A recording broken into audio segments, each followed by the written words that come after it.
Okay. Good afternoon and welcome to the June 22nd, 2020 Park Advisory Committee meeting of the East Bay Regional Park District.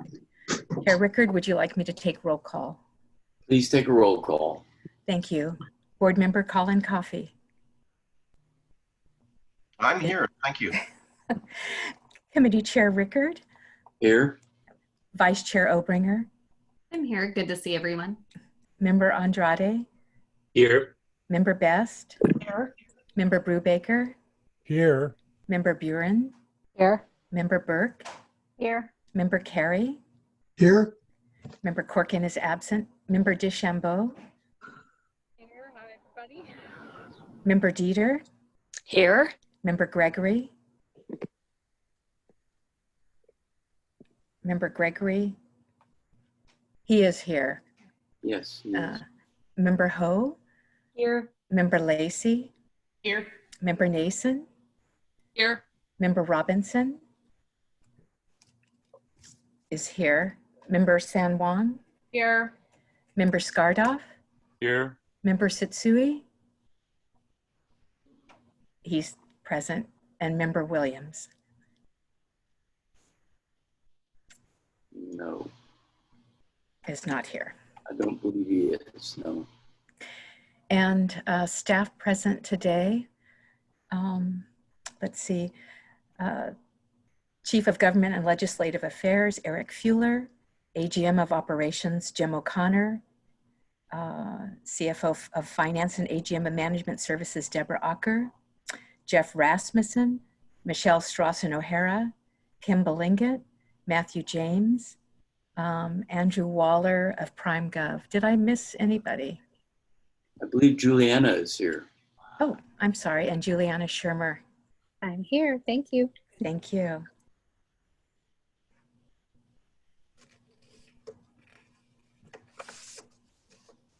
Today's Park Advisory Committee meeting is held in accordance with the Governor's executive order allowing for board members and committee members to participate in standing meetings remotely. We are also providing live audio streaming, although at this point we are recording and we'll post it after the meeting. And we have provided the public the opportunity to email or call in prior to the meeting for public comment. This information can be found on the agenda on the district website. Before we go forward, I have a couple other things I would like to say. This could be a fairly long meeting, particularly now that we have a late start. I'll try the best I can to get us through in a timely fashion, but there are some items that may take quite a bit of time. Hopefully, all of you have had the opportunity to review the resolution denouncing racism that was passed by the board last Tuesday, as well as the statements released by the general manager and police chief. I know that Director Coffey plans to address those issues in his upcoming comments, and hopefully we will have the opportunity to hear from all the committee members who wish to make a comment or ask questions at that point. So I'll ask the secretary to please ensure that those comments are adequately captured in the minutes so that our input can be reflected to the board of directors. This is not an action item on our agenda today, so I don't see us taking any specific action. But that said, the board will likely be developing specific actions in the future related to the resolution. And so those proposals will very likely come to the PAC at future meetings. So with that, do any committee members have questions on the meeting procedures?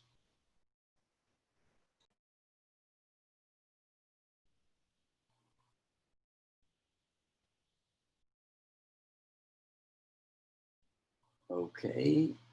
The next item on our agenda is Director Coffey, the board member from Ward 7. Colin, take it away. Mine says minutes. Do you want to do your minutes? Oh, I'm sorry. I missed the minutes. Sorry. Yes. Do I have a motion to approve the minutes of the May 18th meeting? I so move approval. Oh, I'll second. Okay, it was moved by Bruce. Bruce and seconded by Lynda. Is there any discussion?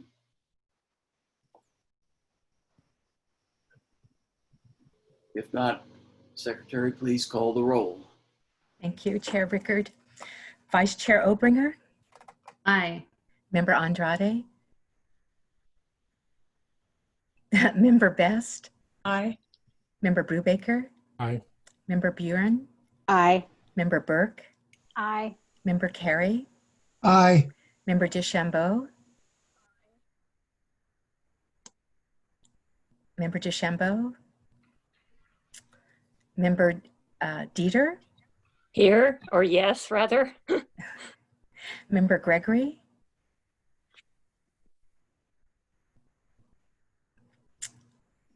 Member Ho, Aye. Member Lacey, Aye. Member Nason, Aye. Member Robinson,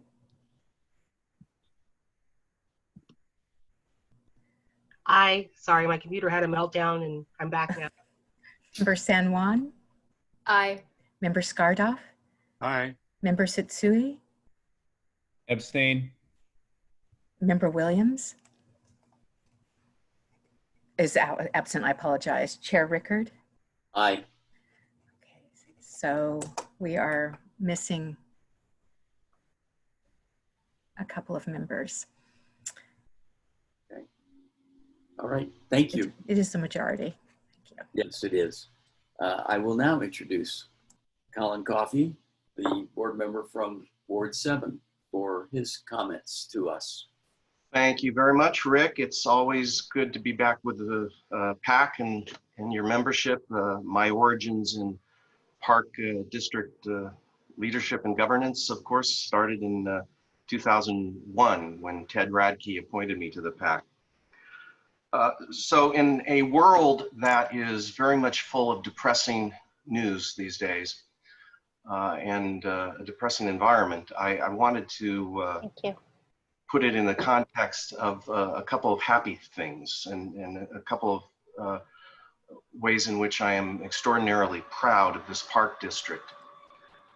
One is the fact that most of our parks remained open during the course of the pandemic, from the first shelter-in-place order until the present. And at this point, we're opening more of the facilities and parking lots than have been very much closed during the pandemic.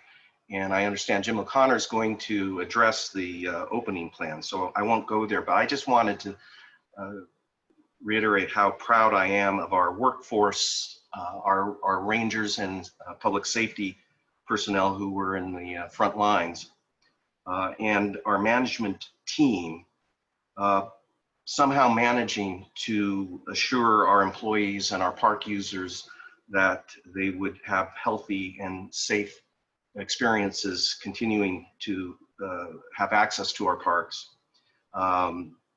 while maintaining that mission of providing access to the parks, and a mission that was very much supported by the Alameda and Contra Costa health departments and health officials. So I view what we've been able to do to date as very successful in meeting those mandates. The other thing I'm really proud of is the ability of our board of directors to feel a compelling need to support the Black Lives Matter movement at this moment in the wake of those horrific police killings and the protests and the national and local discussion going on throughout the country among agencies with police powers and policing agencies about the need for reform and addressing reform issues. We also felt a compulsion to look internally at our own workforce and to respond by addressing our own commitment to pursue a culture of belonging within the organization, among its workforce, tolerance, and the pursuit of better diversity. I have a quote that I want to read because it really resonated with me on this issue, specifically on the policing reforms that may be pursued. This is Attorney General Becerra a week ago today in pursuing his own response to the reform proposals that are circulating among the country. He specifically proposed 9 police agency reforms and a number of legislative proposals that he would be pursuing. But in doing so, he said, communities across the country have courageously spoken up to demand change. We cannot afford to ignore the realities faced by Black Americans and people of color in this nation. It will take sustained work by all of us to answer this call. That's why we're urging local authorities across California and we in the state government to actively work with community leaders to achieve lasting, forward-thinking, comprehensive policing reform. Although these proposals and others like them are just an initial step, they represent an important move forward in improving public trust, increasing transparency and accountability, and reducing excessive force. Now is the time for action by leaders at every level. So we heard that need. And I want to just briefly mention, understanding that this topic could consume your whole meeting. It certainly did ours last Tuesday.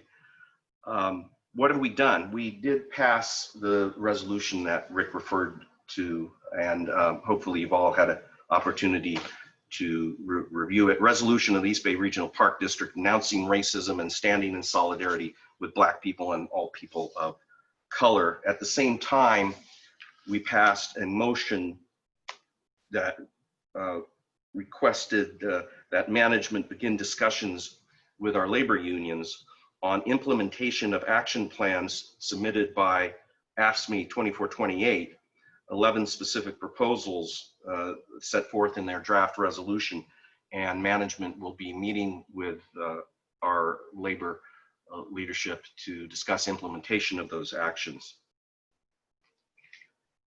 Rick mentioned the GM's published statement, our general manager's published statement on behalf of the district, and Chief Jaburro issued a similar statement denouncing police killings and some immediate reforms that he had implemented, and along with a commitment to further reform and study of reform. Our Police Officers Association submitted to the Board of Directors a statement addressing its openness to the 8 can't wait reforms being circulated around the country, to which our Attorney General added some additional proposals. Lastly, we then asked management to provide the Board of Directors at a date to be determined a presentation from management, the police chief, the command staff, as well as the Police Officers Association on where we are with addressing our policing practices and policies and where we expect to be going. And we hope to do that with full public participation in the spirit announced by the Attorney General. You know, the challenge I feel, and I'll end this with that challenge, is how do we all do all of that, address all of those issues? And they are profound issues. How do we address them and raise the questions they evoke while meeting a strong need, at least that I feel, that I don't want it to seem like we are blanketly labeling this organization, this district, or its police department as racist or existing in a problematic state, both in its nature or its actual operational practices. Because I fundamentally view the district in its own operations within its non-public safety workforce, and I view Chief Jaburro's department as being fundamentally progressive. And I would never be part of any suggestion that we don't have a problem, because the problems are both systematic and not readily visible. So somehow you have to balance, in a sense, or that tension there between needing to address these issues that exist nationally, while not at least making unfounded or appearing to make unfounded assertions about the problem nature of our own organization or our police department. So I'm struggling with that a bit, and would welcome any input, Rick, your members have. Thank you, Colin. As I indicated earlier, this is not an action item for us. I'm sure it will come back to us in the future, but I think it's important for the board and staff to hear from members of the PAC at this point, as those of you who've had the chance to review the documents and hear the background react to it and have something to say. So this is the time for questions, comments from the members of the group. I see Neil's hand up. Neil? You're muted. Of course, classic. Yeah, thanks, Rick, and thanks, Colin, for that statement. I just wanted to say that I was really happy to see at the board meeting the response of the board members and to see the statement come out from the board and Chief Chaburo afterward on the recent killings and harassment of especially Black people and disproportionate use of force by police. And I think, there's a really powerful role for this park district to play. In our master plan, we clearly highlight as one of our goals reaching out to underserved communities. And this is a opportune time for us to, as you said, Colin, look internally at our own operations, as well as sort of recommit ourselves to the values that are in our master plan and the values that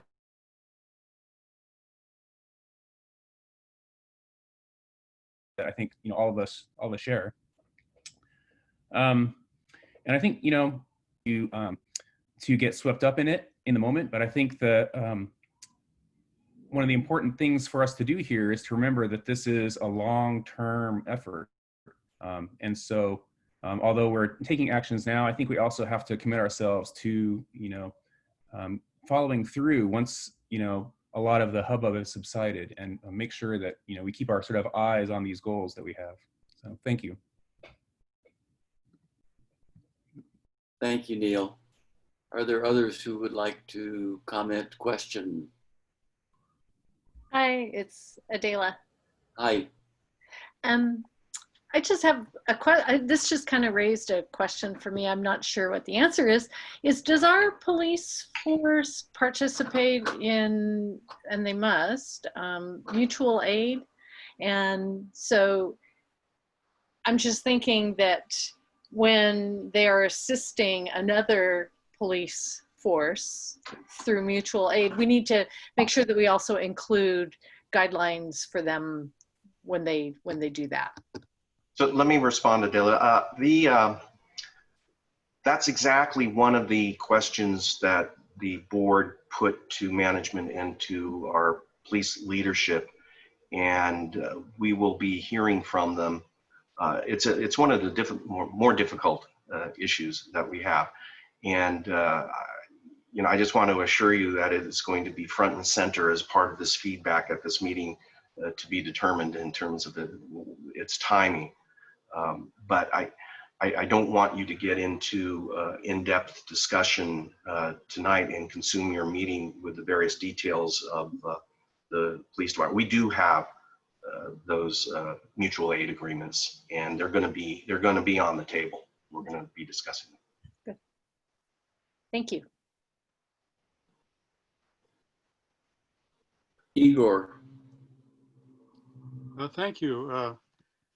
I've been looking at a lot of footage and reading a lot of information about this whole topic for quite a while. And something that strikes me is that there's an underlying issue here, which has been identified as unconscious bias, if you will, and that tools have been developed to identify it and show where it occurs. And the readings I've done suggest that even people who feel in their hearts that they don't have any unconscious bias actually do. There's not much in the way of what to do about it kind of information, but there is quite a bit on how to identify its existence. And my opinion is that the reason there is not much about what to do about it is because nobody really knows just yet. So we'll all have to learn how to do that together. But I think that it's important that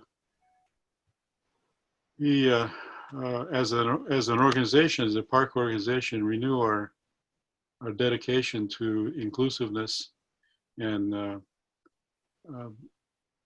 connecting with underserved communities, and that really genuine science, social science-based effort be made to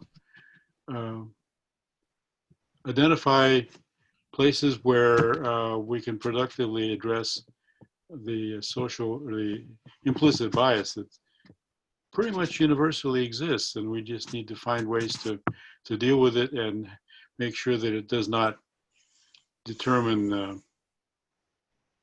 is not the determining factor in future actions and behaviors by the park district and by all of us who are in it.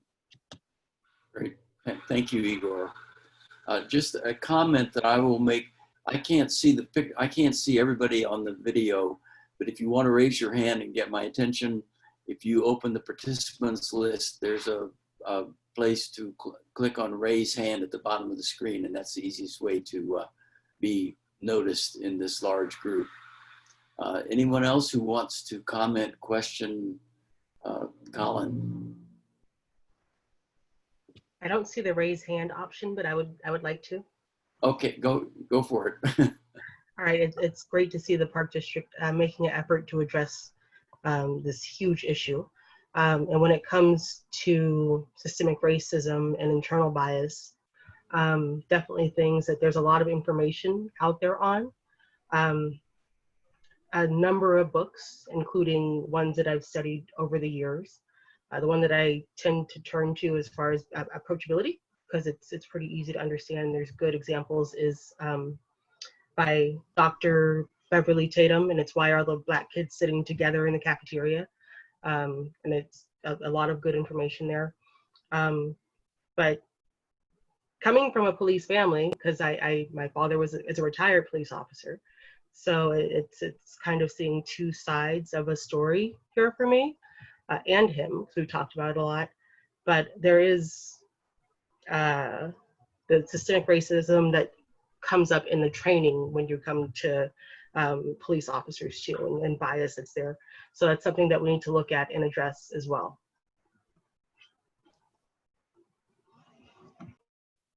Thank you, Elissa. Other comments, questions? Oh, Louis. You're muted. Louis, you're muted. Oh, okay. I didn't see the symbol, sorry.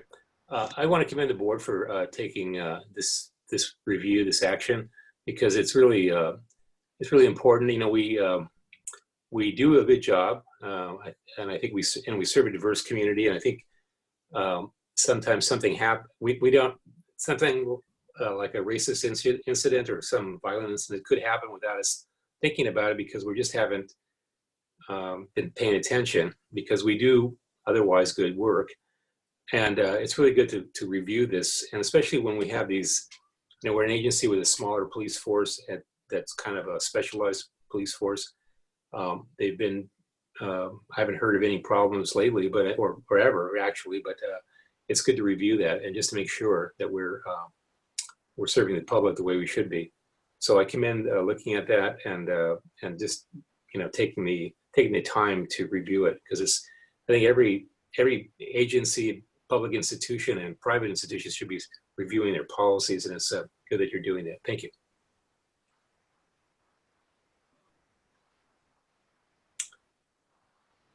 That's it for me. Adela.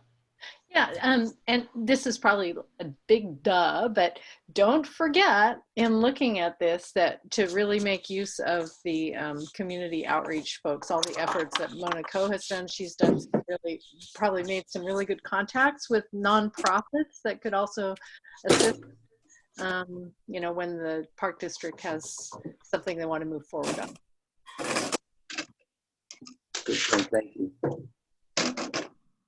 Are there others with questions, comments? No?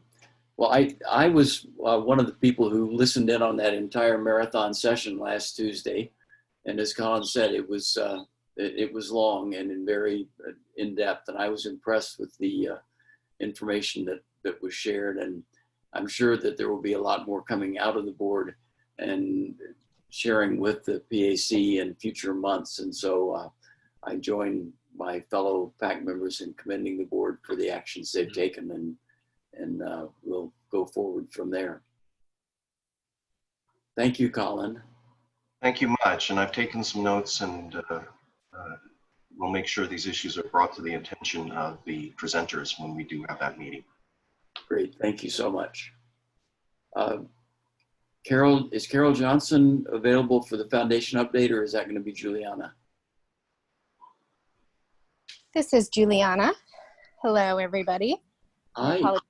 Carol is out sick today, but I'm pleased to report that the Regional Parks Foundation Board of Directors met last week and also crafted a DEI and diversity statement denouncing racism and our mission of access for all, and to making sure that we are being welcoming and inclusive for all people, Black, Brown, Indigenous people, and all people of color, and some of the other groups that we represent as well. In addition, the board decided to allocate 10% of our membership revenue, our net revenue, to provide memberships to the Black community this year. So we will be working with nonprofit and community-based partners throughout the East Bay in both counties to identify groups to work with. And then we'll be rolling that out in the month of July. I'll pause there to see if there's any questions. Yeah, thanks, Juliana. Are there questions for Juliana?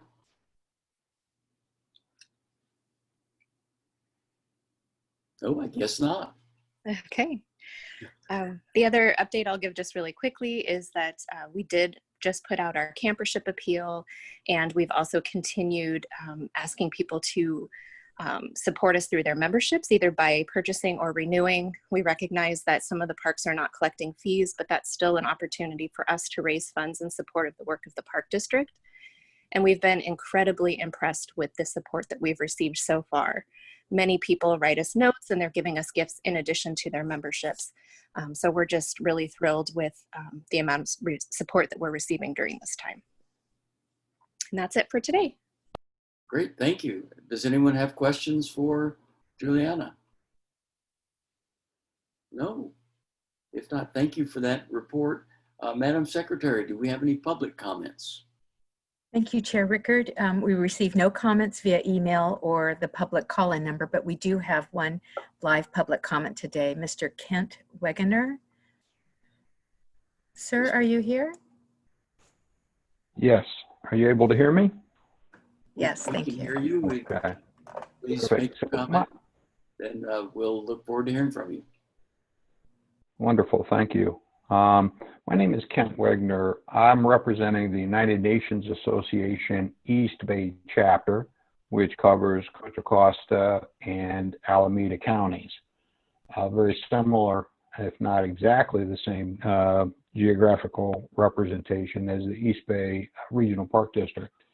And I'm very happy to say over the last few weeks, I've had some discussions with some really terrific people, some of which were at the East Bay Park, and recently Mona Coe and I had a discussion where we have tentatively agreed we're going to be putting together some more detailed documents, but tentatively agreed that the United Nations Association will begin recruiting youth organizations to assist in restoration projects that are designated and controlled by the East Bay Regional Park.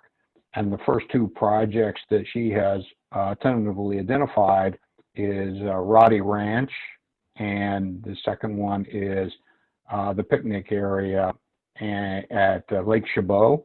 And I believe the picnic area is, if I remember what it looks like, it's somewhat devoid of trees. So basically, I think that's just a tree planting. So this is not a new thing necessarily for East Bay Regional Park. Last year, I'm aware of 330 trees planted by the Earth Team at Oyster Bay, and there's probably many other examples like that. But what I'm hoping, and what I talked about with Mona, is that we will have a long-term project. And there is a lot of land, particularly in Councilman Coffey, Ward 7 area, that really could be restored much, much closer to its native habitat, vegetation habitat, back when the Kupchan and Miwok Indians had that as their native land.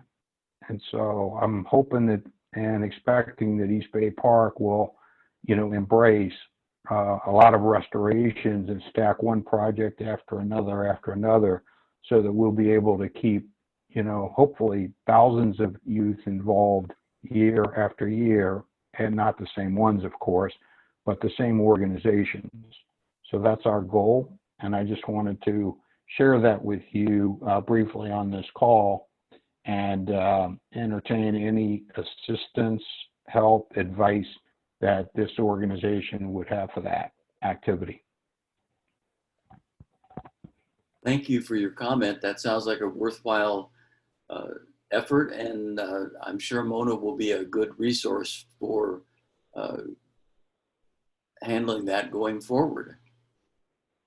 Thank you. Thank you. I believe we are ready to move on to our presentations now. Our first presentation will be the 2019 Comprehensive Annual Financial Report, presented by Deborah Ocker, CFO of Finance and Assistant General Manager of Management Services. Deborah. Chair Rickard, may I make a few opening comments, please? It's Lynda. Yeah. Yes. Yes, I've certainly reviewed the report and had a chance to chat with Deborah about it. I think it shows the district is in a very strong financial position, a strong balance sheet, revenues exceeded expenses, and a healthy reserve. And I just want to commend the board and the district for having the policy of fiscal sustainability. There was one question that did occur to me: in the new world that we're living in, what might that hold in the future for our financial situation? And Deborah reminded me that our major source of revenue is property tax. And there's a chance that that could decline to some degree in a future year or two. But because we have such a strong reserve, the district is in very, very good financial shape. So with that, I just want to commend the district and the board and turn it over to Deborah. Thank you, Lynda. Thank you, Lynda. I'm Deborah Ocker, as I mentioned, Assistant General Manager of Finance and Management Services. And it was nice that Lynda and I had a chance to talk late last week, since we didn't have our regular PAC Finance Committee meeting prior to this, this meeting. So I'm going to share my screen in just a minute, but I do want to thank Lynda also for pointing out the, the history of the district and the fiscal policies that we have. And even in the master plan, right, we have financial resource policies, and financial resource policy number 3 says the district is committed to responsible stewardship of public funds. It will operate in accordance with the best practices in the field of accounting and budgeting, and will also maintain a strong system of internal controls to ensure the security of all district assets. The annual external audit, unqualified audit opinion of the district's financial records will be used to verify its fulfillment to this commitment. So that's why we're all here today, so that we can meet this master plan commitment that we have made. So let me see if I can share my screen.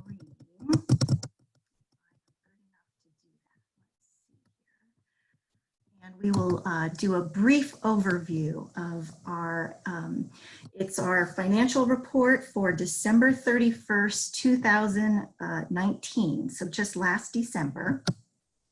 And let's see if I can get this here. There we go.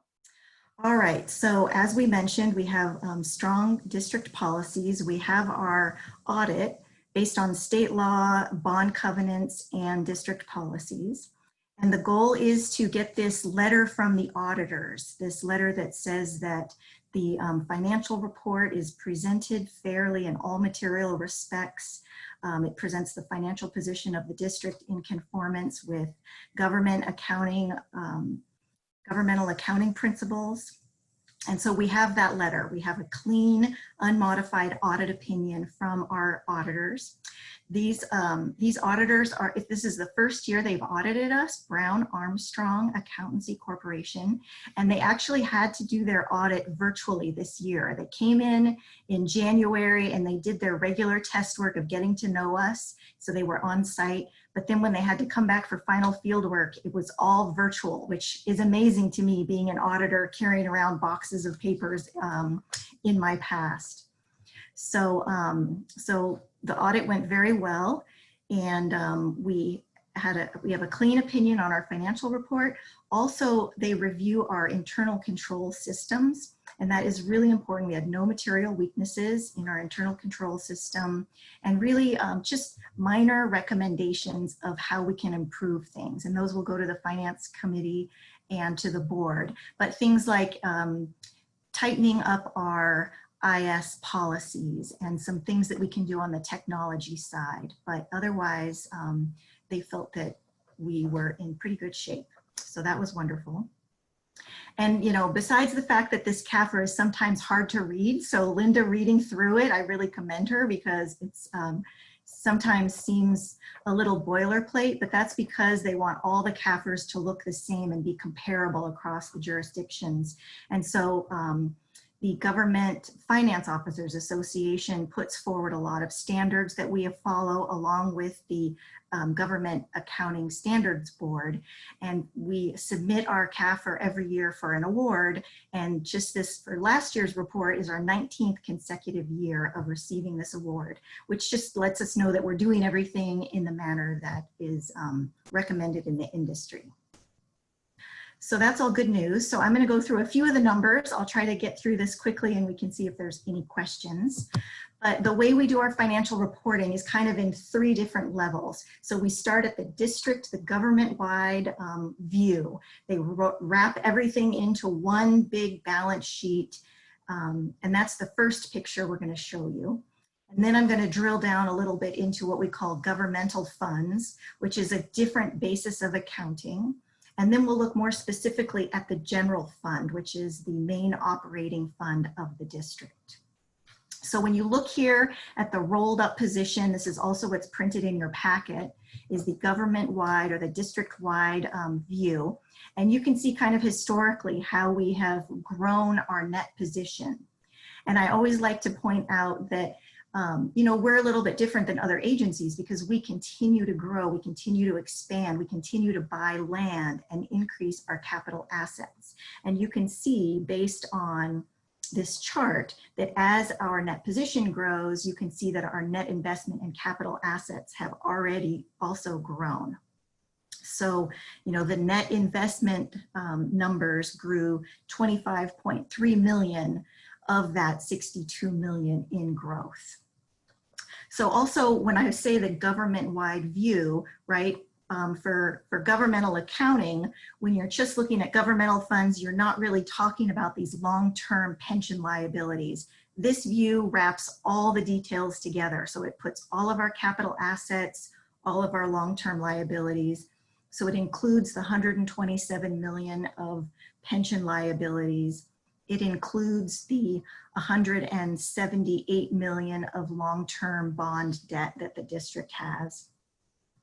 And in this, if you were to look at the whole rolled up picture, overall revenues did grow from the prior year at about 9%, the majority of that being property tax, some of it being the tax levy portion of our property tax, because our debt service payments go up and down, and as we pay bonds, we ask for a little bit more from the taxpayers. And then our expenditures, overall total expenditures were reduced by 5% at this district-wide level. And some of those more detailed number charts are in your packet. So now just drilling down a little bit to the governmental funds, right? Our governmental funds are mainly made up of 143 million of our general fund, our operating fund that has the majority of our salaries and benefits and all of our services. Our debt service funds, which is what we pay our bond debt on, which is another 20 million. And then our projects, where all of our bond proceeds are held until we're able to spend it on acquisitions and development projects. That's about 115 million. And then there's other special revenue funds that make up 25 million of that. So that's all rolled together here in our balance sheet. And you can see that our assets did grow here also at the government-wide, at the governmental funds level. And our overall fund balance grew, or actually declined. Our overall fund balance declined, and that's mainly because of the project money that we have spent. So we spent 27.6 million on projects over the last year, which means we're spending down those bond proceeds, those assets. And that's what we want to do. So now just to look at how does that same picture look with revenues and expenditures. So I talked about how our property tax increased overall when you include all of those timing accounting entries that we post at the government-wide level.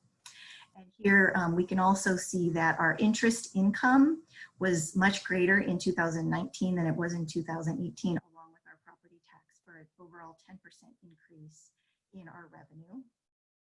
And on the expenditure side, you can see the very top lines here are really the operating departments. So acquisition, stewardship and development, executive, legislative, finance and management services all had decreases in their expenditures from the prior year. And you can see I was mentioning the debt service based on the schedule of payments that we have was higher than the prior year, and capital outlay, we spent more in 2019 than we had in the prior year. So those are all scheduled and as planned. So an 11% increase overall in governmental fund expenditures. So I think, yeah, I would say we're on track with those. Those were kind of as expected. And then just to take it another level, a little bit deeper, and show you our main operating fund, our general fund, and how did we compare to what we had budgeted. And so again, the district is, you know, they have very sustainable financial policies. We cover 2 counties, so to know what the property values are going to be over those 2 counties, we do hire consultants to help us with those projections for property tax revenue. And we have been fortunate that in the Bay Area, property values did grow over the prior year and the year before that. Therefore, we got increased property tax revenue of about $5 million. Also, I mentioned our interest. Since the Fed had been moving the rate up and down, we earned more interest than we had originally planned in the prior year. And on the expenditure side there, you can just see a little more detail of the some of the savings that we had over the year. You know, we are really a service-based organization. We have over 800 full-time equivalent positions, and a lot of you know, different recruitments go on throughout the department. So some of that savings is the delay in getting recruitments taken care of, or just the changing of staff makes up a little bit of that. And so you can see overall, as we talked about, the reserve has grown by 16 million in this calendar year. And with those funds, we have the opportunity, we call those opportunity funds, and we are able to leverage some of that going forward. The board will be looking at a mid-year budget adjustment where we can make additional appropriations where things have come up that were unexpected. You know, the COVID-19 pandemic is certainly one of those things that we'll be making recommended budget adjustments where we can utilize some of this savings. And also, we've been doing a really good job at paying down our long-term liabilities and setting money aside for renovation and replacement of our facilities. So that's where a big chunk of these reserves will be able to go. And then also the Park District, when we see a recession coming, as we see right now, we're not sure of the extent or the timing of when it will hit, but we know that the economy is in a recession right now.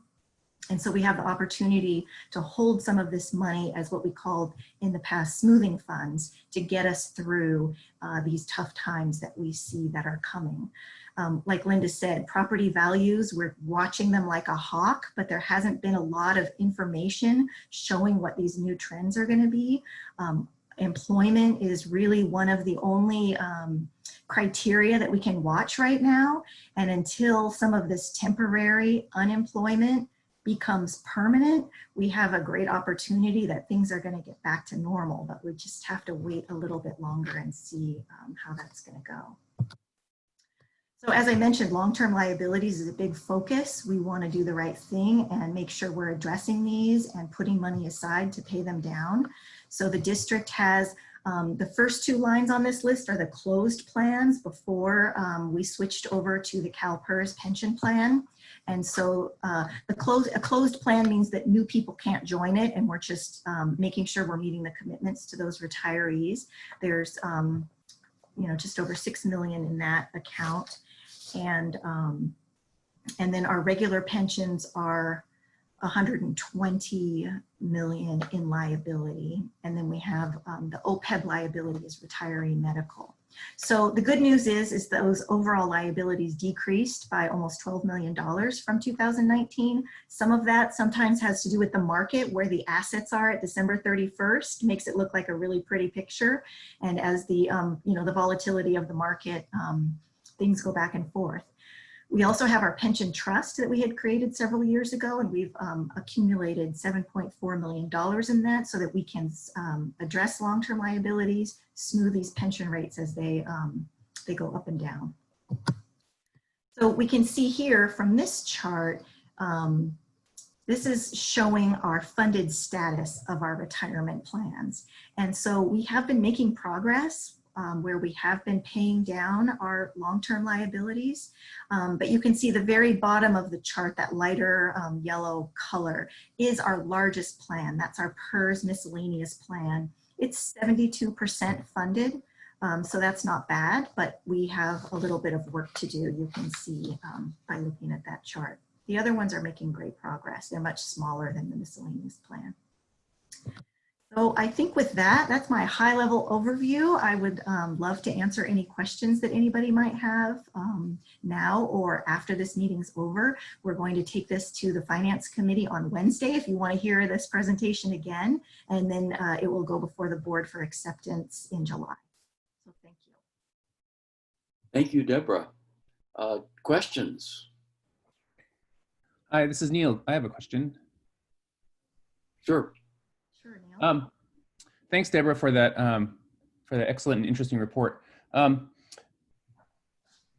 know that in the last budget presentation in, I think it was in November, I asked about the actions that the Park District can take in the event of a recession or economic downturn. And one of the things that you mentioned is that something like 45% of our project expenses are one-time expenses, and so those can be dialed back if necessary. And so I was wondering how that decision is made, sort of as, you know, property tax revenue and other things are being watched. How and when is that decision made to start dialing back those one-time expenses so property taxes is going to be lagging, right? And so we have a year or two before, that starts to affect our budget. But do we act beforehand to try and start reducing those costs, or do we wait until we see that sort of worrisome signal from the property taxes going down? Great question. We're already internally looking at things like that. We've already set in motion higher levels of review at the management level. And we always say here at the Park District, you always want to spend other people's money first. So in some ways, the big capital projects that have large grants, we want to move those forward so we do not move any grant funds.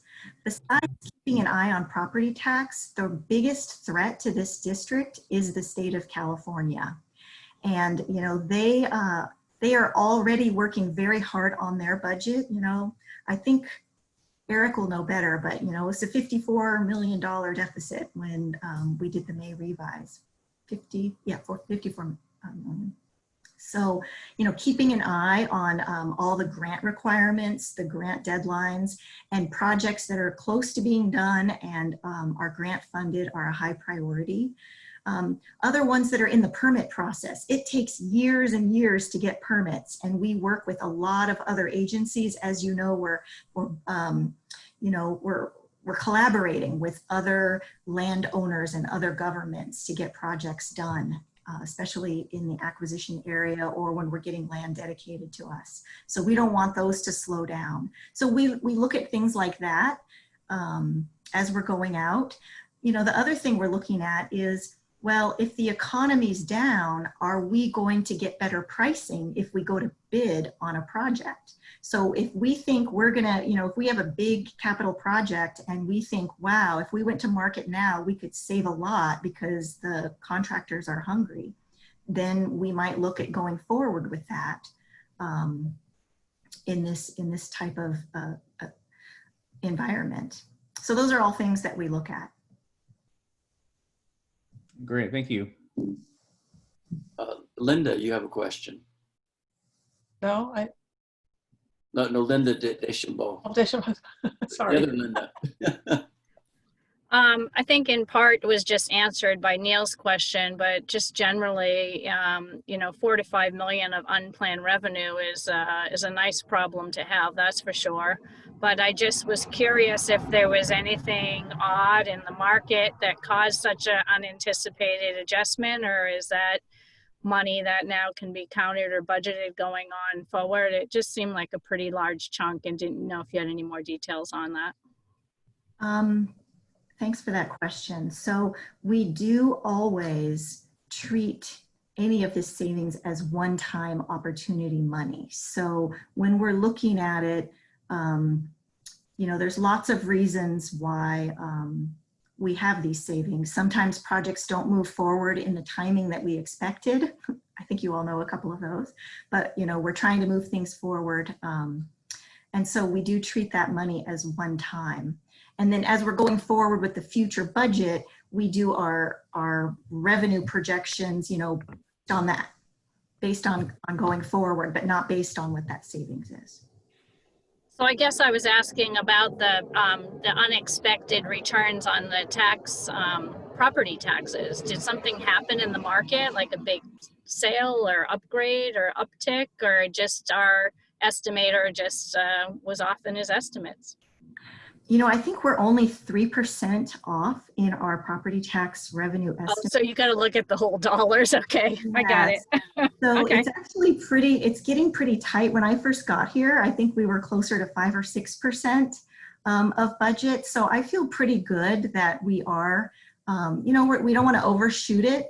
And with having 2 counties to look at, when I first got here, I said, let's drill down into what commercial properties are getting upgraded. But with a jurisdiction this size, like I said, we hire 2 consultants to help us with a more regional view of property tax. And I'm okay with, 3% or less as my Thank you for the reality check. I'm still the newbie, one of the newbies, and this is a big budget I'm not used to, but yeah, thanks for that perspective.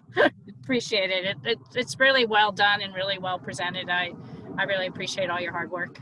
Thank you, Lynda. Igor. Yes, first of all, I want to congratulate you on all the good news you're bringing to us. It's not often my experience where we're doing better than projected, and it's quite a reflection, I think, on the sound fiscal management of the district. It's a really good thing. What I was wondering about was in the last few months, with all the developments that have been going on that have impacted the social atmosphere, and with the proclamations that the district has made, and the chief of police and the executive director, I think what's being signaled is that there's going to be a renewed effort to try to get ahead of the game, well, not the game, get ahead of the movement to do some proactive and advanced things to help the social situation in general. And it's going to cost some money. It's going to cost staff time and possibly actual cash. And I was wondering if there's any provision in the budget to anticipate that and maybe set aside money for it or direct money towards those kinds of efforts. Well, as we go through our mid-year budget process, we are identifying current things that are coming up that need to be addressed. And also we, listen to the board members and what is important and valuable to them. We have our board workshop process that we get to hear a lot from the board of directors. This year it was a little bit delayed in getting started, but we certainly do, have the ability to shift and make budget adjustments to address things that are important, like the things that we're talking about today. Thank you. Are there other questions? If not, I believe we need a motion, or is that right, Deborah, to forward this to the board? I would so move. Second. Moved by Igor, seconded by Lynda Best, to approve the CAFR and forward it to the board. Is there any further discussion?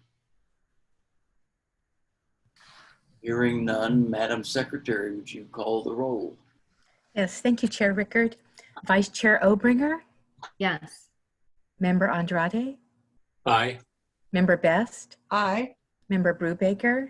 Aye. Member Buren? Aye. Member Burke? Aye. Member Carey? Member Carey? Member Deschambault? Aye. Member Dieter? Aye. Member Gregory? Member Gregory? Aye. Member Ho? Aye. Member Lacey? Aye. Member Nason? Aye. Member Robinson? Aye. Member San Juan? Aye. Member Skardoff? Aye. Member Sutsui? Aye. Member Williams? Aye. And Chair Rickard. Aye. Thank you. Thank you. That measure passes. We can move on to the Measure WW update. Jeff is on tap for this, or is that something you're going to introduce, Deborah? I'm going to get us started on here, and Jeff's going to be the one that's going to answer all your hard questions. Before I start with this next item, though, I did want to, since it's a Zoom meeting, I think I got started off on the wrong foot. I wanted to acknowledge Michelle Strawson-O'Hara and Kim Belingit that are on the call that worked very hard on that audit. So thank you to both of you for everything. Okay, so now you get, you always get us twice. You always get finance twice in one meeting, I think. So today we're going to talk about our Measure WW bond update. We just had the opportunity to go to the board of directors and do our annual capital finance workshop where they got 4 hours of this. I'm only going to give you about 15 minutes, I think. So let me again share my screen. And yes, we have Jeff Rasmussen here with me, finance officer. He helps with our capital finance program here at the district. So let's see, I didn't quite share my screen yet, did I? No.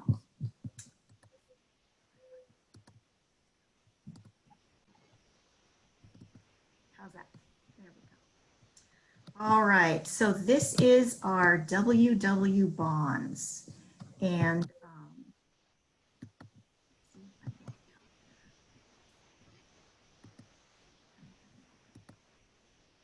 this is an extension of the Measure AA bonds that were adopted, I believe, in 1988. Is that better?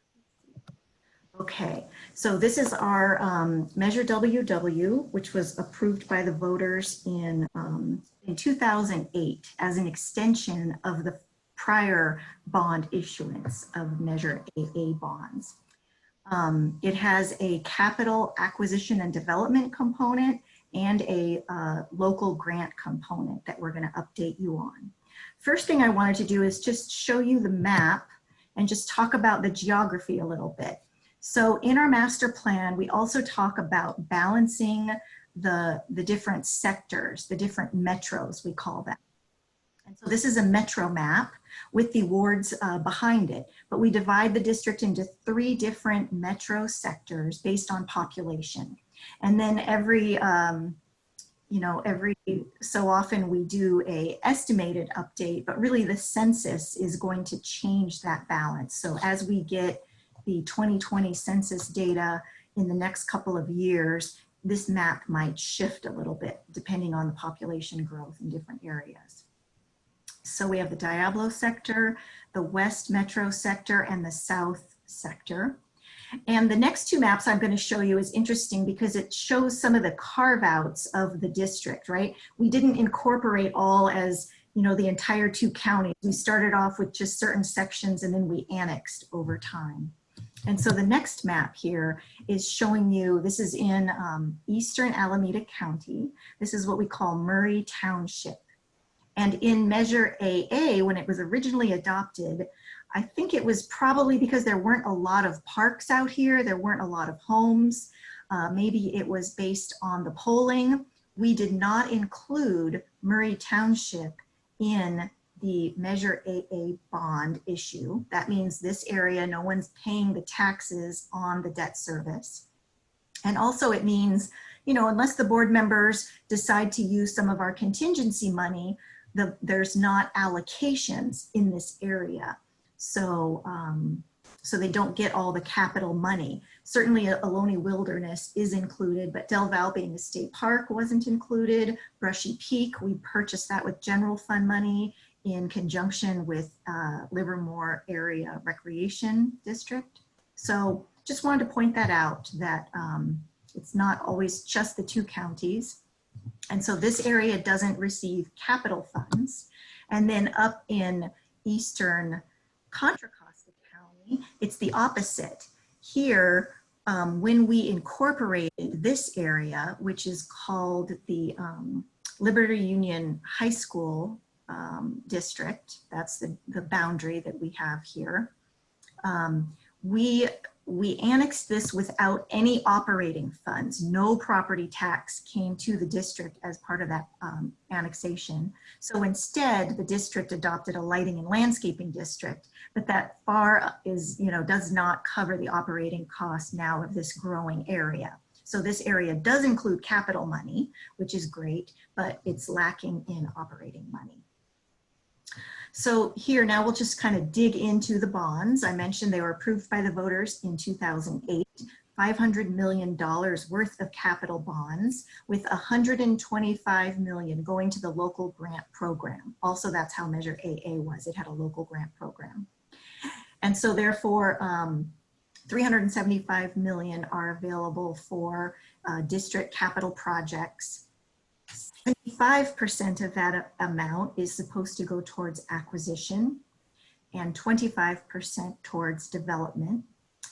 And we've issued 3 sets of bonds so far on this authorization in 2009, right after the measure was passed, in 2013, and again in 2017, which had a component of green bonds that we've talked about with you before. So we're about $40 million on hand right now. So it's about time for me to think about going to the bond market and getting some more bond proceeds. So in the Measure WW allocation, we talk about it a little bit differently. We say, you know, some of the money has been appropriated to projects and is sitting in those budgets. And this chart shows what has not yet been appropriated. So all of this money is sliced and diced, and you got it in your packet of where, you know, the thinking about where all of this money would go when we approved it by the voters. The board of directors certainly has the ability to move that around, but we call them allocation areas that are within these different metros. And these are the unappropriated amounts that have not been to project budgets yet. And so this is kind of every year, it's our annual report card of how are we doing. And so here you can see on the acquisition side of these bonds, the blue line is the target, and the orange is where have we actually appropriated these project funds. So we've spent on the acquisition side, we were able to partner with the HCP, and so we were able to buy land out there in the Diablo sector. And then also the southern area and the west have some good acquisition funds being appropriated there. On the development side, as you're all aware, we've been building bridges and opening up wet, you know, marshes and all kinds of stuff on the west metro area. And so you can see there that we have appropriated the majority in the west area, and then we're making progress in the south and the Diablo areas. And the details of all of that is in that packet. If you have any interest in seeing where the budgets are, all the detail is there. So this is kind of my chart where I like to see, like, how am I doing on issuing bonds? So you can see we've issued, the blue line is the 3 different tranches of bond proceeds that we've issued. The red line is how much have we budgeted, how much have we appropriated, and then the green line is how much have we spent. You know, it takes a long time. We appropriate a budget for a project, and then we have you know, permits to get, contracts to issue. So we spend it down a little slower than we budget for it. So that's my $40 million gap that I need to issue new bonds. And here you can see on average we spend about 20 million per year. And that goes up and down depending on what big projects we have going on. Now remember, we are leveraging this money with grant money, with other people's money. So this chart is really just showing the bond money that's going out the door. It's not showing the total project costs. So as part of the approved measure, we have a 7% reserve so that the board has the ability to address things that were not originally thought about in 2008.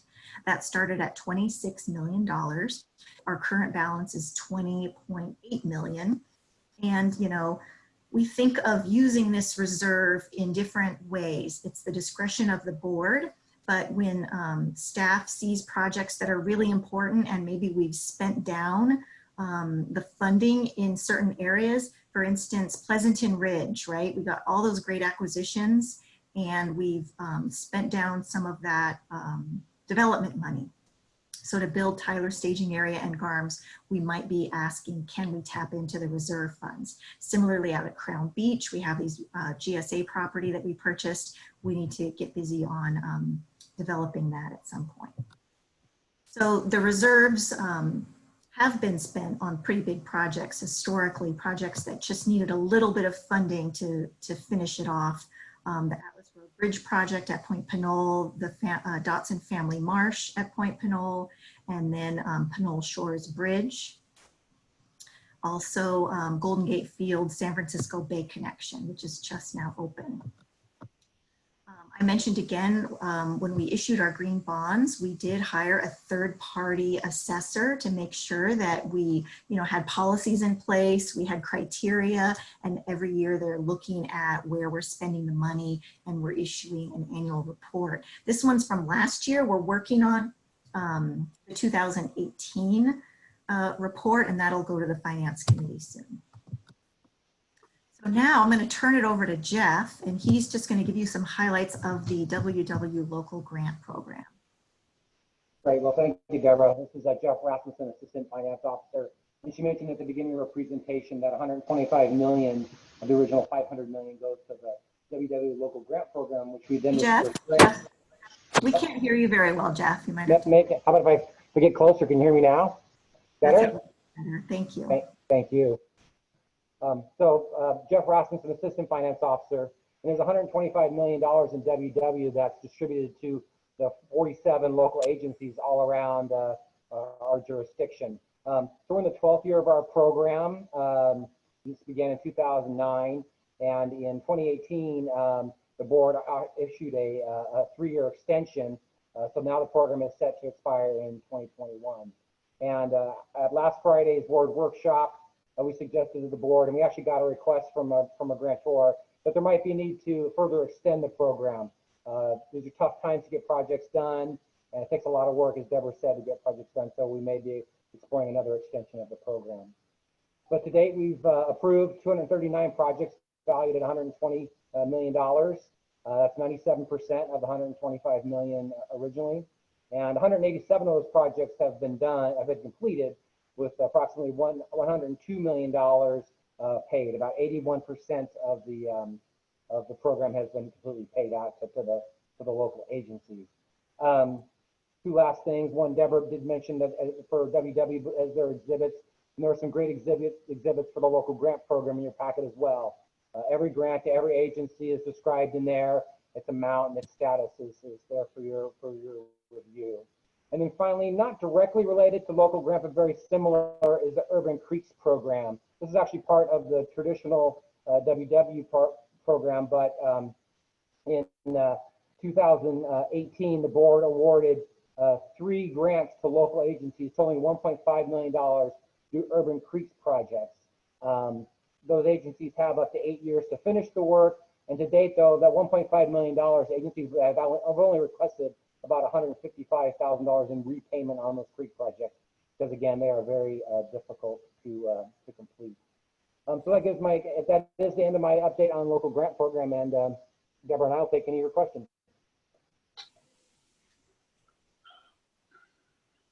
Are there questions for Deborah or Jeff? Olivia.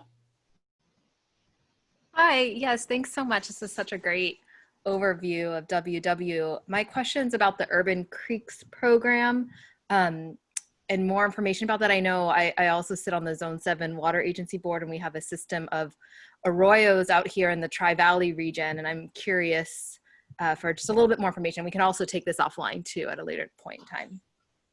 Yeah, the original guidelines are still on our website, so if you want to direct Zone 7 to the WW page, and at the bottom you'll see the local grant and the Urban Creeks program. So all of the previous criteria approved by the board are there, so they give them an idea of the previous program and maybe what the district is looking for. And then we are in discussions with the board about looking to potentially do another round of funding at some point.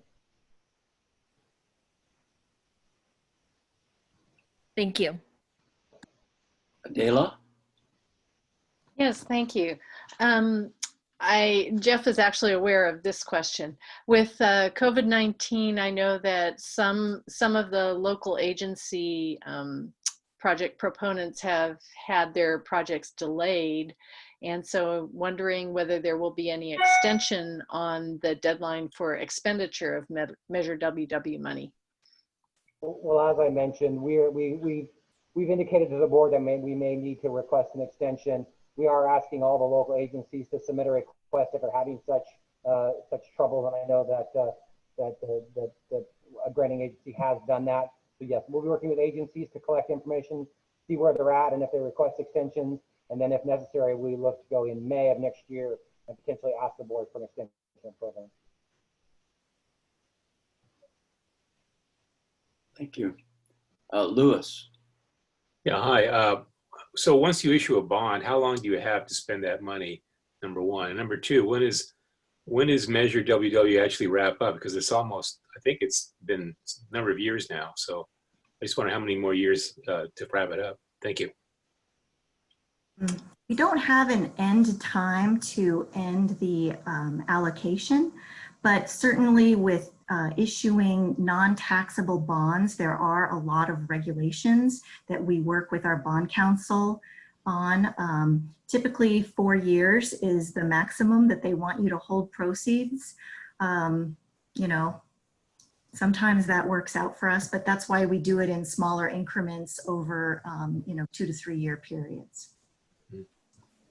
Okay, thank you. Harlan, you have a question. I do. Thank you for your presentation. And could you just clarify for me, have all of the Measure WW funds been allocated, or will there be additional opportunities to apply for Measure WW funding for some kind of new park related project? For the local grant program, which is where we offer up some of these WW funds to cities and local park districts, I think there's only maybe one agency that still has money unappropriated. Jeff, is that correct?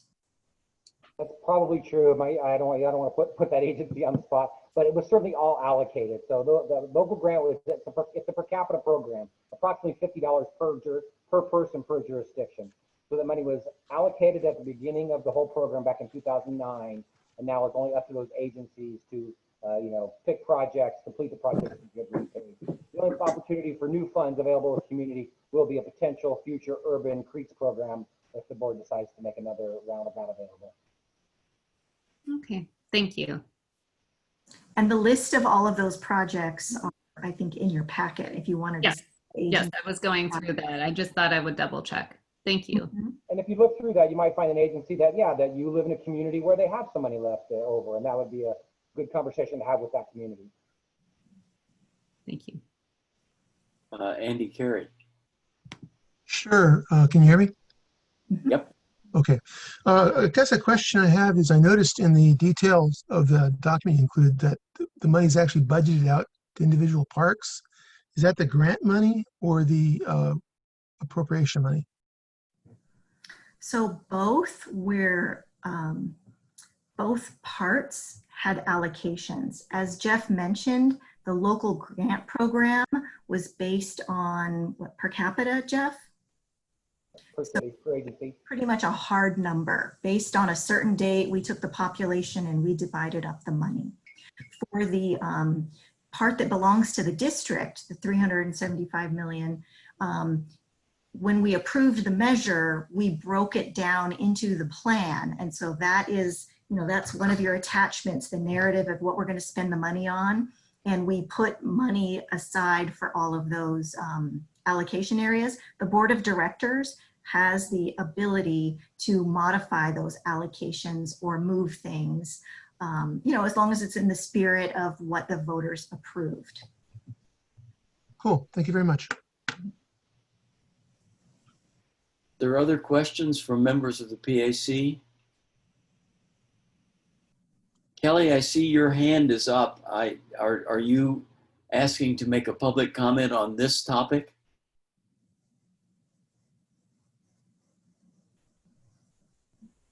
Yes, I am. Okay, you have 2 minutes. Well, first of all, I'd like to note that the YouTube is down, so that's why I'm late. And my comment is on the topic of finance, but not specifically on Measure WW. The district has forecast that revenues from property taxes will grow strongly at nearly 5% per year for the next 5 years. This is based on guidance from a consulting firm, Beacon Economics. Other Bay Area jurisdictions, for the most part, project weak or moderate growth in the range of 1 to 4% per year. That they get this guidance from their own consultants or the county assessors. City of Fremont is the outlier. They are forecasting 7% per year growth in property taxes. Hayward projects less than 1% per year. Livermore forecasts 4% per year. San Jose anticipates 4% per year. City and County of San Francisco foresees 2% per year growth in property tax revenues over the next 4 years. Cupertino expects 2% over the next 5 years. So the 5% growth that's in this comprehensive annual fiscal financial report, that appears optimistic, and it raises a red flag. We'd asked the district to ensure that the forecast is prudent and conservative in light of the recent recession declared by the National Bureau of Economic Research, and is not out of line with other jurisdictions. Conditions have changed, and the property tax forecast needs to be questioned. Thank you. Thank you for your comment. Deborah? I'll go ahead and respond to that a little bit. So many other jurisdictions have a June 30th year end, and they are putting together their budgets for the next year. And so, yes, they are looking forward with the newest information. The financial report before you is based on the projections that were put together from this last year. And certainly the district will be getting updated information in August when the assessors post their assessed valuations, and we'll be getting an updated economic report in August and September going forward. And I'm certain those numbers will change, as you had mentioned, Mr. Abreu. Thank you, Deborah. This is also an action item. We need a motion to approve the Measure WW update and forward it to the board. So moved. Michelle, so moved. I'll second that motion. Michelle, moved by Michelle, seconded by Carlin. Is there any further discussion? If not, Madam Secretary, would you call the roll? Yes, thank you, Chair Rickard. Vice Chair Obringer? Aye. Member Andrade? Aye. Member Best? Aye. Member Brubaker? Aye. Member Buren? Aye. Member Burke? Aye. Member Carey? Aye. Member Deschambault? Member Deschambault? Aye. Member Dieter? Member Gregory? Member Ho? Aye. Member Lacey? Aye. Member Nason? Aye. Member Robinson? Aye. Member San Juan? Aye. Member Skardoff? Aye. Member Sutsui? Aye. Member Williams? Aye. Chair Rickard? Aye. The motion carries. Thank you. And we will move on to our final presentation. This is an information item. General Connor, Assistant General Manager of Operations, will update us on the park reoperation plan. Good afternoon, everybody. Hope everybody's doing well. I'm going to do a screen share here. Let's see. Get this to work. All right. Let's see. Everybody see that? Yeah. The only face I can see is Annie. Can you see that screen share? Perfect. All right, everybody. Let me start off by saying a few things. Is that one, I want to reflect on Director Coffey's comments regarding the district staff and the journey we've been through over the last 3+ months. District staff did an amazing job of keeping parks open despite some of the highest use we've ever seen in the district in our parks. I think the value of parks, regional parks, and facilities has never been higher, and it's certainly assisting the community in making it through the shelter-in-place and this pandemic. So great work on the part of the Park District staff, keeping things going under difficult circumstances. You might recall in the beginning when the shelter-in-place order was first issued on March 17th. At that time, most park agencies had no idea what was going to be the game plan. In the case of the Park District, we shut down all of our restrooms and we ceased our trash collection, and we closed many parks and park areas to reduce crowding and to comply with the shelter-in-place order as best we could.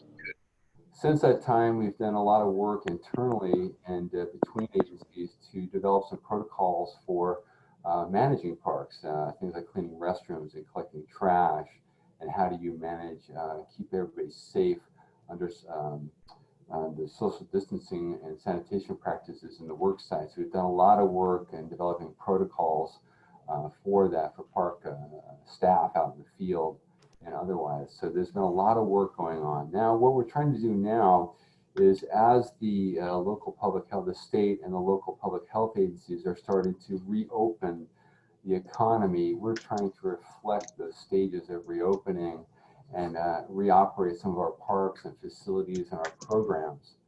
So what we started doing about 3 weeks ago was doing some planning around how is that going to look? How are parks going to look and operate under social distancing for the long haul?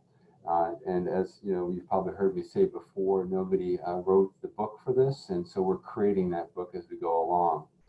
I'm happy to say also our local public health officers have asked us to reach out to the local municipal agencies and provide some assistance there. So we're working with CPRS to do a webinar on Friday for district staff and other staff at agencies to talk about our plans and share our plans, and hopefully hear back from those other agencies and get some ideas from them about how do you operate parks and programs under social distancing. So that'll be happening on Friday. So I'm going to move on with my slideshow here. So one thing you have to keep in mind is the park district operates in 2 counties. So most of the time the 2 counties have been cooperating and similar in their public health orders that have been coming out. More recently, Alameda County and Contra Costa County have diverged slightly, but we're trying to create a plan with the concept that eventually those 2 agencies will be consistent, especially in areas that are of concern to us, things like camping and picnicking and special uses. So we're going to talk a little bit about that. So we're a little anticipatory about the future, but that's okay because it takes a lot of work to reoperate parks and programs. As you can imagine, we furloughed all of our seasonal staff at the very beginning of the shelter in place. And when we're operating parks in the summer, we rely on those seasonal and temporary staff to really make things work in the summertime. So we're in the process of working with our human resources department to rehire our seasonal staff. That's a big process. We also have different rules for operating, as you'll see, and so we're working with the public affairs department to do a lot of public messaging. We have to create new reservation systems. So there's a lot of work going into this, and that's why you'll see we're looking to fully reoperate not until about the 3rd week in July. So let me move through the slideshow. So I'll talk a little bit about our phase plan. And this Are you still researching? Is there a question? Somebody has their mic on. I think Irene's unmuted. Yeah. So Irene, if you could mute, that'd be great. She's muted now. Okay, perfect. Thank you. I'll keep going. All right. So we have created a phased roadmap. It's not does not align with the local public health agency or the state. It's our own phase, but it does rely on those agencies' direction and their phases. So you'll see as I go over into more details on that. I'm going to move on. So these are our 4 phases that we've created. Phase 1 is the phase we're in now.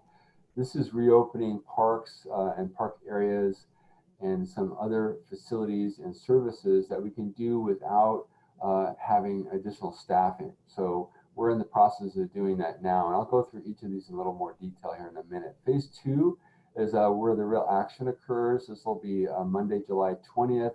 This is reopening the bulk of our parks and park areas and our programs, as I'll get into in a minute. Phase 3 is really our high touch and high crowded facilities and services, things like group camping, group picnicking. All of those will require additional direction from public health agencies and are not permitted under the current shelter-in-place order. And phase 4 is really, that's when we have a vaccine or some other means where we can all return to normal operations someday, and hopefully that's sooner than we think. Okay, phase 1, things that we've done more recently to reopen parks. We opened Point Isabel Regional Shoreline again for use, the Stanford Avenue staging area at Mission Peak, the Roberts Recreation Area, the ball field there at Roberts Recreation Area. We opened the Old Tunnel Road entrance at Sibley, the Otis parking lot at Crown Beach, and the Tidewater access to Martin Luther King Jr. Regional Shoreline. And on June 27th, we're going to reopen the Botanic Garden, the Regional Parks Botanic Garden, to public use again, with, of course, certain restrictions for social distancing. So those are phase one. Tiffany Margalisi, who is our new business services manager, she's been working diligently with her staff and reservations to interface with our concessionaires and reopen those facilities as we reopen parks and park areas. All the ones on the list here have gone through a process with Tiffany where they've submitted a social distancing operations plan that's been reviewed before they can reopen again. And so we're trying to get all of these facilities back opening and operating again as the park areas reopen. Okay. The stables, the equestrian centers, we're going to reopen for private lessons.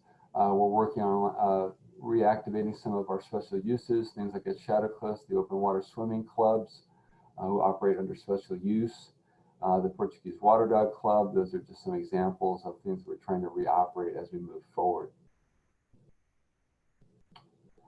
Another big thing that happens in parks and important to the economy reoperating is that we have many outside entities, third-party operators that operate day camps in regional parks. And so these operators are working with us to submit social distancing plans that comply with the local public health orders and the state guidelines. Some of these camps restarted last week, and we're trying to get more of those operating because these are really critical to getting essential folks that are working essential services and taking care of their kids so they can get back to work. So we're really working on getting these groups back and operating within the regional parks. Now we have some they have to follow some guidelines. Obviously the group size is limited. They have to have a cohort that they work with for 3 weeks. And they stay mobile in the parks, meaning they normally use our group picnic areas, but obviously those are closed right now, so they have to create their own systems for managing the kids outside of the group picnic areas. And they'll have to use the restrooms that we currently have open in parks, although more of those will open as we move forward, as you'll see. Okay, phase two, I'm not going to go through each of this list individually, but generally we're reopening the bulk of parks that are closed, and we're going to get back in the family camping and family picnic area business, and I'll get into those in a little bit more detail. You'll also see that Ardenwood Historic Farm will reopen. We are not going to open the Little Farm at Tilden because of the challenges with controlling access there, and I'll talk a little bit more about that. Just another list of all the parks that are open, and we'll of course publish these on the district's website where we've been tracking closures due to the shelter in place, and we'll have this on their website so people have a point of access to know what's open and what's closed. Okay, let's talk family camping. So we're being a little preemptive here with the public health agencies. Contra Costa County has issued some guidelines on camping, and we're following those, and we're anticipating that Alameda County will follow closely behind that by the time we get to July 20th. So we're talking about Anthony Chabot Park and Del Val Regional Park. We're going to operate both those campgrounds at half capacity. Basically, every other campsite will be available for renting. We're not immediately going to open the convenience camping cabins at Del Val. We still got to work on some procedures around keeping those clean. No group camps will be open at this time and allowed, except some of them will be used by day camp operators during the day only. All camping will be by reservation only. There'll be no drop-ins or first come, first serve camping. We want to control access so we don't have a lot of people disappointed showing up at parks and not having an available campsite. We're going to limit each campsite to 8 people, which is our normal maximum per site, but we're only allowing 2 vehicles, no extra vehicles, in order to prevent crowding and overcapacity at each campsite. And as per the public health orders, these campsites must be same household or same social bubble as the terminology they're using. The backpacking camps that we have in the district will also open on July 20th by reservation only. Some sites will be limited in order to promote proper social distancing. Again, each campsite is same household, same social bubble as per the public health orders. And these are normally by reservation only. Family picnicking. This is one of the more challenging areas that staff in the field are having to deal with. You can see the picture here is in a lot of our family picnic areas, the tables are quite close together.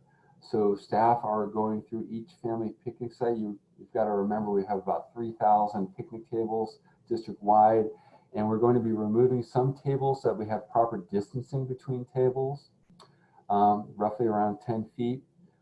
These are no reservations required, but each table will be limited to 8 people from the same household or same social bubble. We're going to try and up our game when it comes to signage in order to promote social distancing. And we're also going to reduce overall capacity at Del Val and Chautauquas parks, which I'll talk about more in a minute.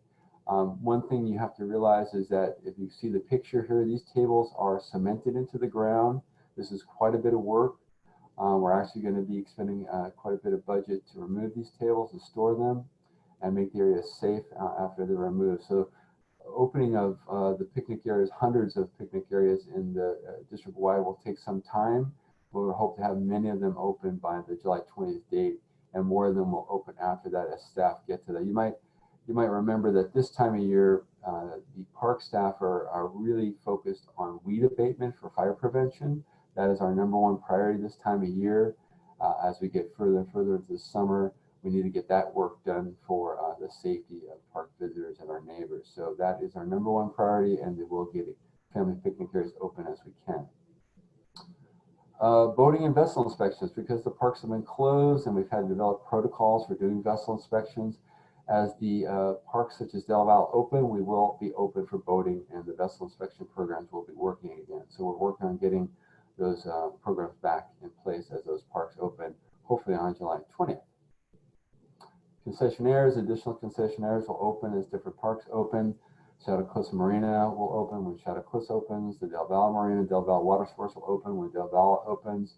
And the Lake Anza Cafe, we're hoping we can entice them to reopen the cafe when that swim area opens. Although, as most of you probably know, you've heard me say, these businesses are very small margin businesses. They're seasonal businesses.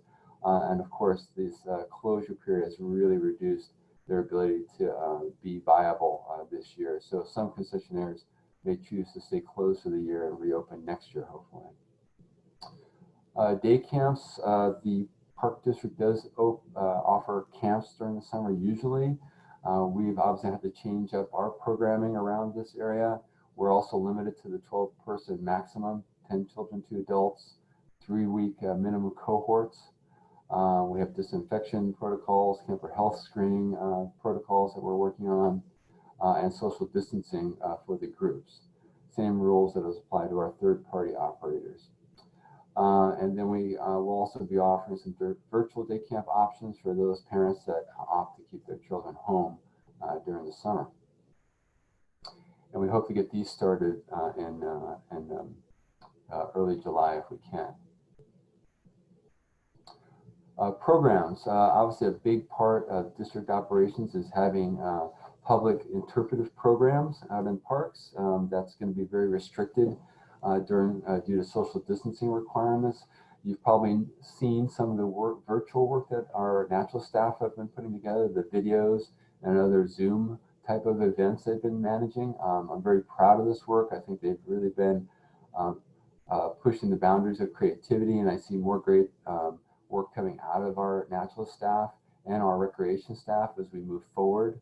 I think this is at first everybody was very somewhat depressed over the fact that we wouldn't be able to offer a lot of the programs, but I think what it's done is pushed our staff to be very creative and try new technologies and new methodologies. So I look forward to a lot of great work coming out of our natural staff and our recreation staff.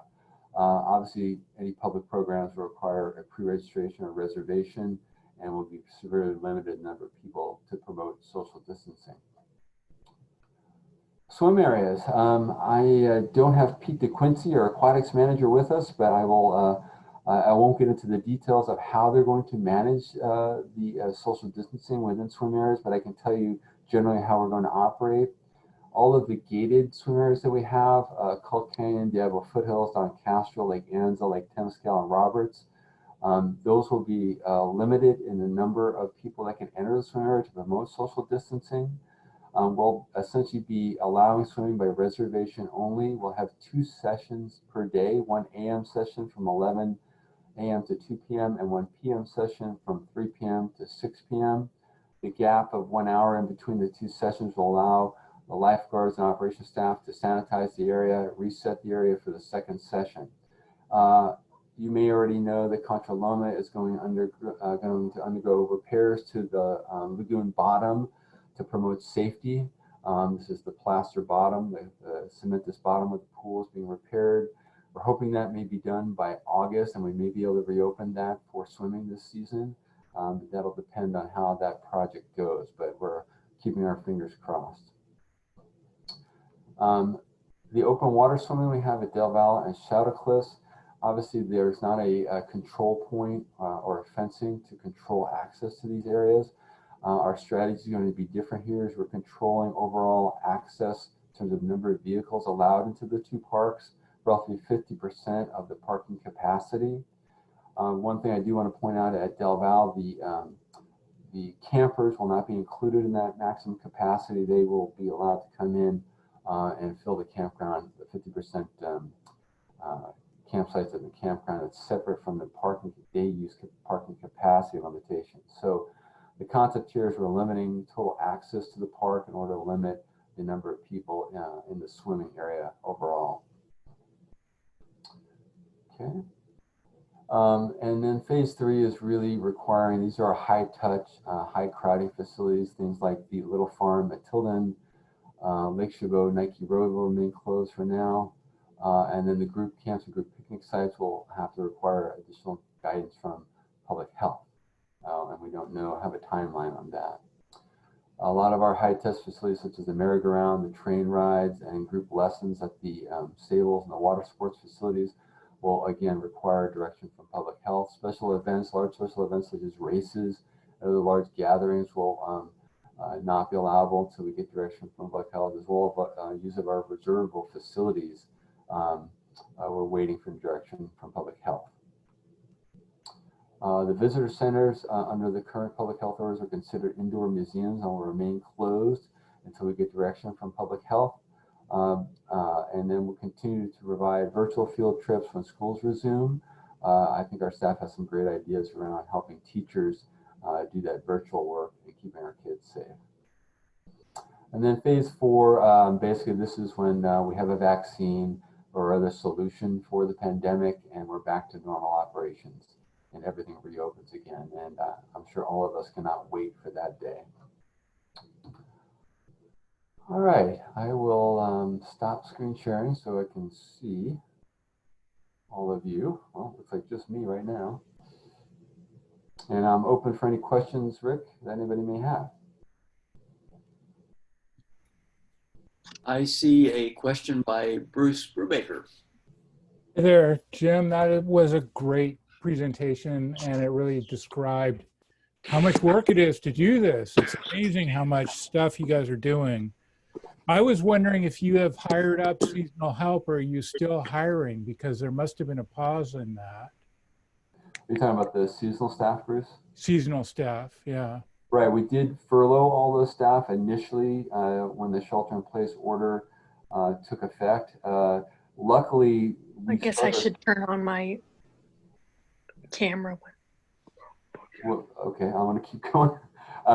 We are basically, luckily we had done a lot of the hiring process, the recruitment and selection process had occurred prior to the shelter-in-place. So that'll help us in re-hiring these folks now, since we've gone through the majority of the process for selection. So that'll help out quite a bit. But we're restarting that process with HR. That's one of our bigger bottlenecks in reoperating the parks as we move forward.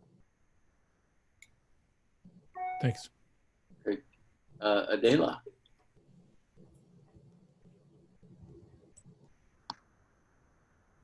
Okay, I found out when you hit unmute in the sidebar, it doesn't unmute you.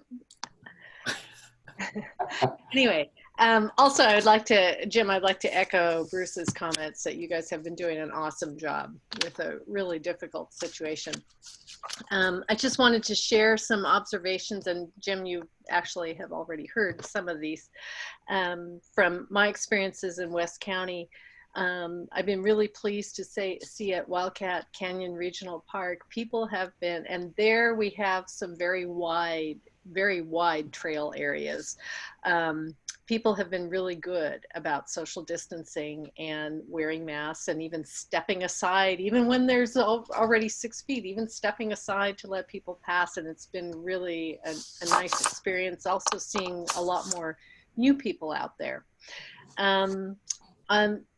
Then at Point Isabel, I just wanted to share a dog walker, my dog walker actually, reported that when they allowed dogs off leash again, people just kind of reacted like everything was back to normal. She said there were a lot of people without face masks. There were a lot of people not observing social distancing, and that was very disappointing to see over there. There was one particular location, I'll just send you a photo, Jim, of I guess there's a divider on the bridge, and that makes it very difficult for people to pass at a social distance. Looks like you're aware of that. And then one other comment, just again from another person who lives in Point Richmond. She said that, and this is maybe totally different. You know, we've been hearing a lot of fireworks and explosions and things throughout the Bay Area as people have gotten a little bit nuts, but I guess it's particularly at Miller Knox, she said, at night after 9 o'clock, it's like really noisy. I don't know if we have anything there that we do there, but anyway, just sharing that. Well, you know, as usual, I always appreciate getting comments, and I'll talk to our public safety folks. And I think we actually just got a new park resident at Miller Knox, which will really help with that kind of after hours activity. So yeah, pass that on and keep an eye on that. Okay, great. Again, thanks. Sure. You know, just one thing I want to talk to the group about is, you know, I want to talk a little bit about kind of our philosophy around trying to manage parks while we're social distancing.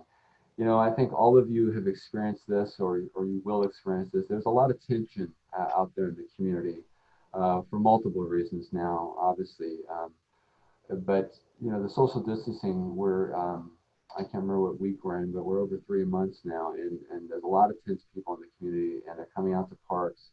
And I'm really challenged with keeping my staff safe, trying to manage the social distancing. So we've pretty much taken on a position that we're going to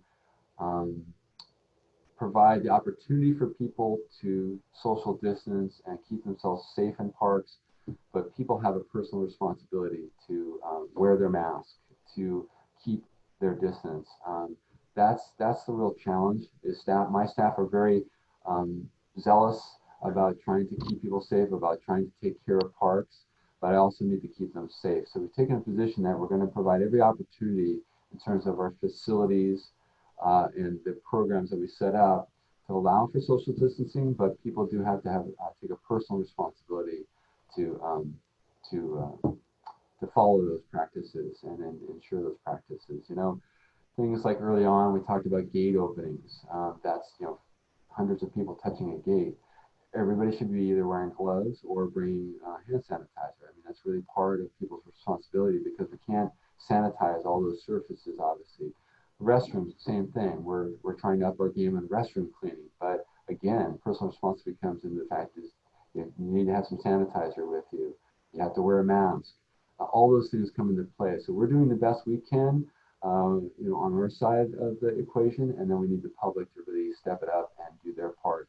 And I think we can all get through this, but that's an important part of how we're approaching this.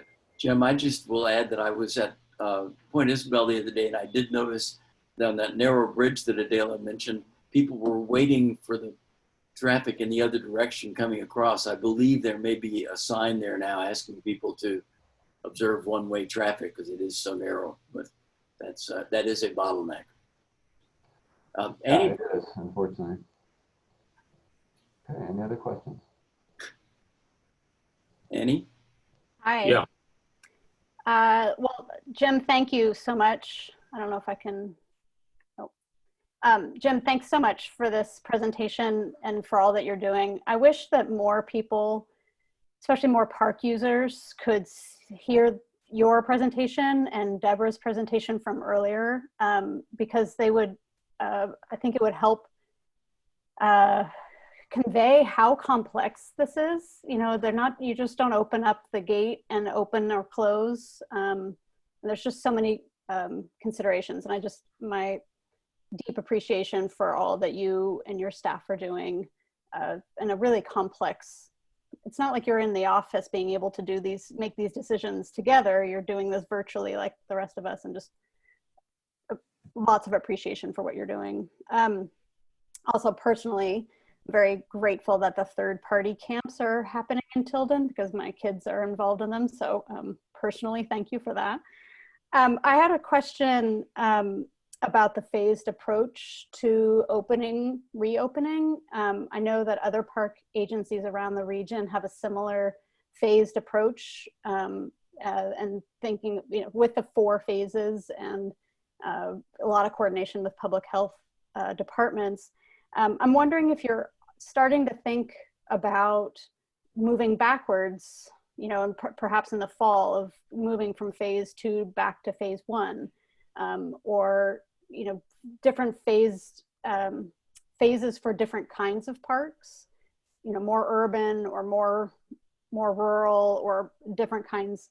So I guess I'm wondering what you're thinking about and how the department's thinking about perhaps this fall or this winter closing parks again.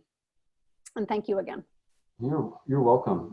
Yeah, it's crazy to think about reoperating parks and how much work goes into that. It's something we do normally year in and year out, and it's a lot of work by a lot of players in the background. So your question's a really good question, especially since I think all of us, we're intensely focused, at least I am every morning, on looking at the COVID numbers and what's happening. And actually, here we are planning for this kind of expansion and reopening, yet all the numbers continue to climb upward. We're all looking for the curve at the top somewhere. I think the only way to approach this is to plan for the best. And one of the things I tell people often who I talk to about what we're doing and planning is the fact that this concept that the public has a certain level of responsibility here has 2 aspects. One is the virus is on its own, will take its own pathway in terms of infection rates, et cetera. So that could turn us backwards. The public health agencies may say, hey, people, this isn't working, we need to crank it back down again.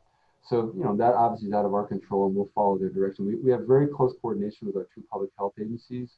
We have staff that actually are liaison every day, and you know that, Andy. They're on the calls every afternoon with public health. So we're very closely tied, and our general manager, Bob Doyle, is really closely tied with the public health agency. So that the virus on its own pathway, and whether or not the science shows we have to crank it back down, is one thing. The other thing that I'll reiterate is, people's behavior counts, meaning we're going to give everybody the opportunity to get outside, that they need to get their exercise, get some time in nature, spend time with their family, but they've got to follow the social distancing protocols. They've got to wear their masks. They've got to bring hand sanitizer with them. They've got to keep their distance.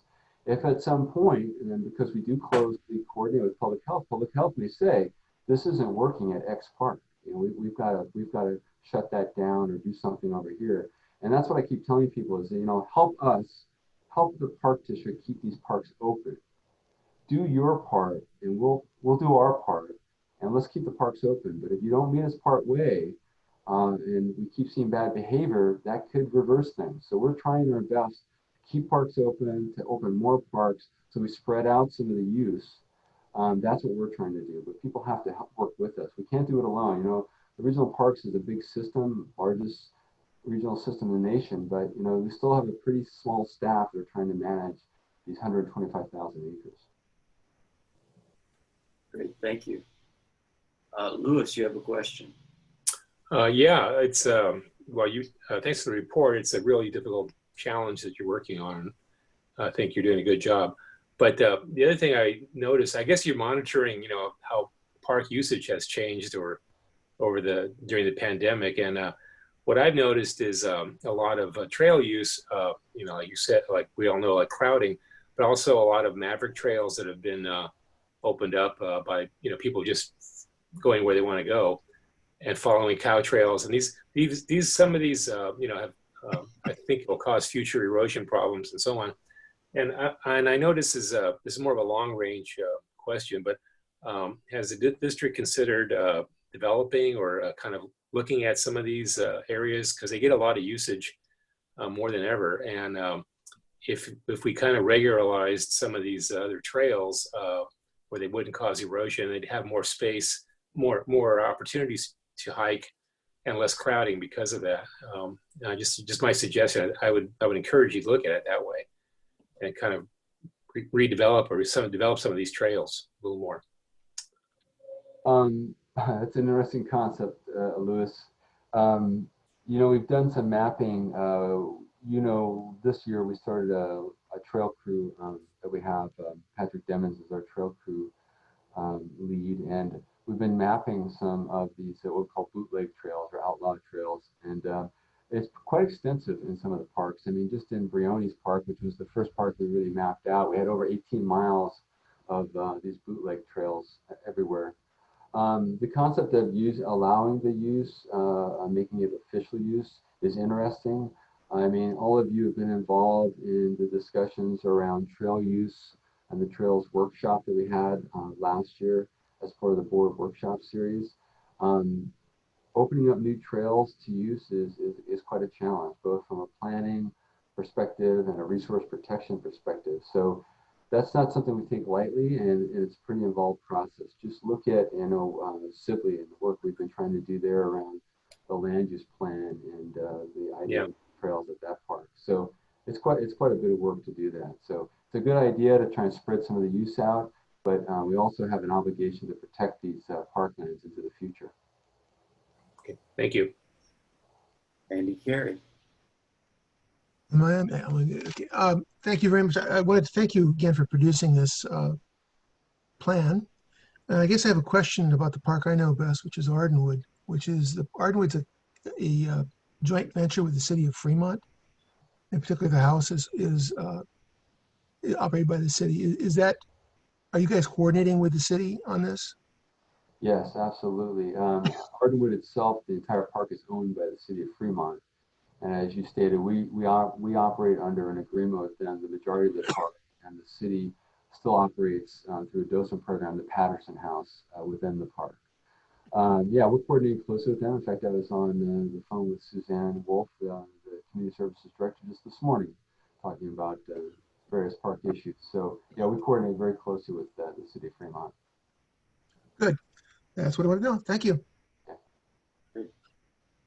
Thank you, Jim. That was a very informative report, and I think folks are glad to hear about that. And I'm sure there will be other questions as we go forward and as you learn more about it. And all of you know how to get a hold of me. Yeah. We're running overtime, so I don't want to hold people very long. I do want to make time for PAC member comments, but I have something I would like to go through just very quickly before we lose people. And that's about our future schedule. Most of you know that July is traditionally when we have our barbecue. That is not going to happen this year. The staff is hoping maybe we can do something later in the year, but it's like Jim says, we're all up in the air waiting for lots of external factors to influence us. So for now, it looks like we will continue to meet virtually, and we will not have a barbecue in July. I don't want to open a discussion on this right now because we are, as I say, running late, but I would like at some point to get feedback from people about our 4 p.m. meeting time. I'm flexible. I'm pretty agnostic on it, but I would like to get feedback from others who might have an opinion about whether we should continue the 4 p.m. meeting time, or are there other times that would work better. Perhaps you can email me offline, let me know your thoughts. I may also send an email out to the group just to take that discussion further.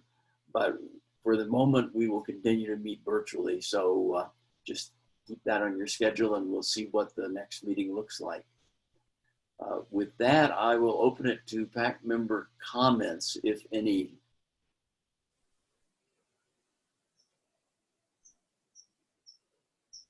No PAC member comments. Everybody wants to go home to dinner or stay home for dinner. I have nothing further to report. Any board committee reports?